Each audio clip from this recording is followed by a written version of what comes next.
Atatürk'ü anma, Gençlik ve Spor Bayramı her yıl 19 Mayıs tarihinde kutlanan Türkiye Cumhuriyeti Devleti'nin ve Kuzey Kıbrıs Türk Cumhuriyeti'nin resmi bayramıdır. 19 Mayıs 1919'da Mustafa Kemal Atatürk Bandırma vapuru ile Samsun'a çıkmıştır ve bugün İtilaf devletlerinin işgaline karşı Türk Kurtuluş Savaşı'nın başladığı gün kabul edilir. Atatürk bu bayramı Türk gençliğine armağan etmiştir. Peki 19 Mayıs Atatürk'ü anma Gençlik ve Spor Bayramı'nın tarihini hiç merak ettiniz mi? Gelin beraber inceleyelim. Merhaba, ben tarihçi, kişisel tarihçiniz. İlk jimnastik şenliği İdman Bayramı Selim Sırrı Bey'in Tarcan şahsi girişimiyle Erkek Muallim Mektebi tarafından Kadıköy İttihat Sporu 1915'e kadar birlik kulübü spor çayırında düzenlendi. O sırada Osmanlı Devleti Eğitim Bakanlığı müfettişiydi. Bazı kaynaklara göre 12 Mayıs 1916'da Faik Reşit Ünat'a göre Mayıs 1916'da Selim Sırrı Tarcan'ın kendisine göre 29 Nisan 1916'da yapılmıştır. Selim Sırrı Bey, Felix Schörling'in derlediği Tre Trelande Yantur adlı İsveç halk müziğinden bir parça getirmişti. Bu halk müziği 1917 yılında Ali Ulvi Bey'in Elove yazdığı Türkçe sözlerle Dağ başını duman almış marşı oldu ve bu festivalde ilk kez seslendirildi. Fahri Yaveri Hazreti Şehriyari Mirliva Mustafa Kemal Paşa 30 Nisan 1919'da 9. Ordu Birlikleri Müfettişliğine Sevr Antlaşması'nın gerektirdiği Osmanlı ordusunun dağıtılmasını denetlemekle görevlendirildi. Samsun'a gitmek üzere Bandırma vapurunda personeliyle İstanbul'dan ayrıldı. Fahri Yaveri Hazreti Şehriyari Mirliva Mustafa Kemal Paşa 19 Mayıs'ta Samsun'a çıktıktan sonra emirlerine aykırı olarak Türk Milli Hareketi'ni başlattı. Bu eylem Türk Kurtuluş Savaşı'na ve nihayetinde 1923'te Türkiye Cumhuriyeti Devleti'nin ilanına yol açacak bir eylemdi. Türkiye Cumhuriyeti Devleti'nin kuruluşuna giden yolun ilk durağı kabul edilen bu olay Türk tarihindeki dönüm noktalarından birisidir. Şark meselesi adı altında yok edilmek istenen Türkler için 19 Mayıs 1919 günü milli bağımsızlığa, çağdaşlaşma ve demokratikleşmeye giden yolun ilk adımıdır. Bandırma vapurunun Türkiye Cumhuriyeti Devleti tarihinde önemli bir yeri vardır. Fahri Yaveri Hazreti Şehriyari Mirliva Mustafa Kemal Paşa 9. Ordu Genel Müfettişi vazifesiyle ve mahiyetiyle birlikte İstanbul'dan Samsun'a Bandırma vapuru ile gitmiştir. Fahri Yaveri Hazreti Şehriyari Mirliva Mustafa Kemal Paşa, Sultan 6. Mehmet Vahidettin'in buyruğuyla Osmanlı ordusunun dağıtılması sürecini denetleme ve asayiş için görevlendirilmişti. Bunun üzerine 18 silah arkadaşıyla birlikte Samsun yoluna koyulmuştur. Fahri Yaveri Hazreti Şehriyari Mirliva Mustafa Kemal Paşa ve ekibi karargahlarını Havza ilçesine bağlı Karageçmiş köyüne devretmek için 24 Mayıs'ta Samsun'dan ayrıldı. Hamza Eroğlu'nun haberine göre Samsun'dan Havza'ya yürürken dağ başına duman almış marşını söylediler ve Şevket Süreyya Aydemir'e göre de Amasya'ya gitmek için Havza'dan ayrıldıktan sonra bu şarkıyı söylediler. İsmet Bozdağ'a göre dönemin İçişleri Bakanı olan en yakın arkadaşı Şükrü Kaya ona şunları söyledi. Mustafa Kemal Atatürk 19 Mayıs 1936'da yakın arkadaşları Şükrü Kaya,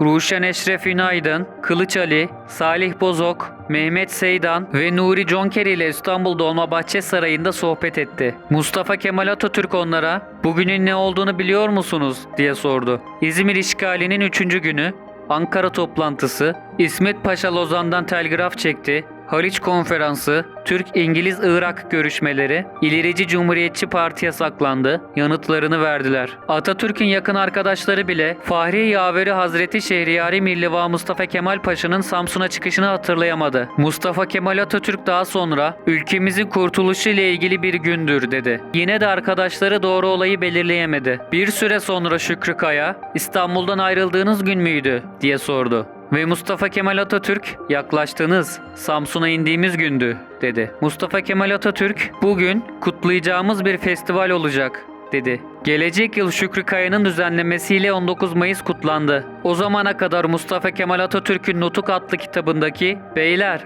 1919 senesi Mayıs'ının 19. günü Samsun'a çıktım" ifadesinin dışında 19 Mayıs'a özel bir anlam verilmezdi. 20 Haziran 1938 tarihli ve 3466 sayılı kanun ile 19 Mayıs Gençlik ve Spor Bayramı olarak resmiyet kazanmıştır. Dağ başına duman almış marşı Gençlik ve Spor Bayramı Marşı, Gençlik Marşı olarak bilinen Gençlik ve Spor Bayramı Marşı olarak ilan edildi. 1923'te Mustafa Kemal Atatürk'ün ve arkadaşlarının 1919'da Türkiye Cumhuriyeti Devleti'nin kurulmasına yol açacak milli mücadelenin başlangıcını anmak için İstiklal Marşı söyler, şiirler okurlar, geçit törenleri ve sporlar yaparlar, halk oyunları ve epik drama oynarlar gibi kültürel etkinlikler gerçekleştirirler. Kuzey Kıbrıs Türk Cumhuriyeti de kültürünü ve birçok bayramını Türkiye ile paylaştığı için bugünü anmaktadır. Mustafa Kemal Atatürk 1881'de doğdu. Ancak doğum tarihi bilinmiyor. Bir konuşmasında 1919'da milli mücadelenin başlangıcında atıfta bulunarak doğum gününü 19 Mayıs olarak gördüğünü açıkladı. Bugün Mustafa Kemal Atatürk'ün çok önem verdiği bir gündür. Mustafa Kemal Atatürk, Cumhuriyet kurulduktan sonra 19 Mayıs'ın önemini bugünü doğum günü olarak kabul ederek göstermiştir. Gençlik ve Spor Bayramı ilk defa 1926 yılında Gazi Günü adı altında Samsun'da kutlanmış, 24 Mayıs 1935'te Atatürk Günü adı altında resmiyet kazanmıştır. Beşiktaş'ın girişimleriyle Fenerbahçe stadında kutlanan bu ilk 19 Mayıs, Galatasaray ve Fenerbahçeli yüzlerce sporcunun da katılımıyla bir spor günü haline gelmiştir. Bu organizasyondan bir süre sonra gerçekleşen spor kongresinde söz alan Beşiktaş kurucu üyesi Ahmet Fetgiri Aşen'i kutlanan Atatürk Günü'nün tüm gençliğe mal edilmesi için 19 Mayıs Gençlik ve Spor Bayramı adı altında her yıl yapılmasını teklif etmiştir. Kongrede onaylanan bu öneri kabul edilmiş ve Mustafa Kemal Atatürk'ün de onayıyla yasalaşmıştır. 20 Haziran 1938 tarihli kanunla Gençlik ve Spor Bayramı olarak kutlanan bu ulusal bayramın adı 12 Eylül darbesinden sonra Atatürk'ü anma,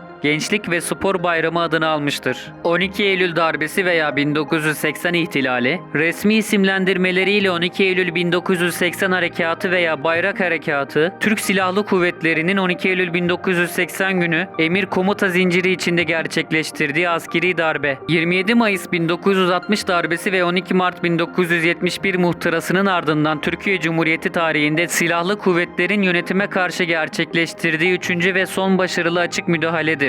Ayrıca 19 Mayıs Gençlik ve Spor Bayramı 19 Mayıs 1938'den beri milli bayram olarak kutlanmaktadır. Ancak Atatürk doğum günüm dediği 19 Mayıs kutlamalarına bir kez katılabilmiştir. Her yıl 19 Mayıs günü Atatürk'ü anma, Gençlik ve Spor Bayramı Türkiye'nin dört bir yanında spor gösterileri ve törenlerle kutlanır. Üzerinde gençlikten Atatürk sevgisiyle Cumhurbaşkanına yazan ve sevgi bayrağı olarak adlandırılan dev bir bayrak Kurtuluş yolundaki tütün iskelesinden karaya çıkarılarak Samsun valisine verilir. Daha sonra bayrak Cumhurbaşkanına sunulmak üzere genç atletlere teslim edilir. Samsun'dan yola çıkarılarak Amasya, Tokat, Sivas, Erzincan, Erzurum, Kayseri, Nevşehir, Kırşehir ve Kırıkkale'den sonra 19 Mayıs törenlerinde Ankara'da Cumhurbaşkanına sunulur. Cumhuriyetle yaşıt olan bu kutlamalar sadece Cumhurbaşkanının katılımıyla Ankara'da gerçekleşmekle sınırlı kalmaz, ülke genelinde stadyumlarda kutlanırdı. Ama 2012'de Mayıs ayında havanın soğuk olacağı ve bu açıdan öğrencilere ve vatandaşlara yük olmaması gerekçesiyle başkent Ankara dışındaki illerde stadyumlarda kutlanması Milli Eğitim Bakanlığı Ortaöğretim Genel Müdürlüğü'nce okullara gönderilen bir yazıyla engellenmiştir.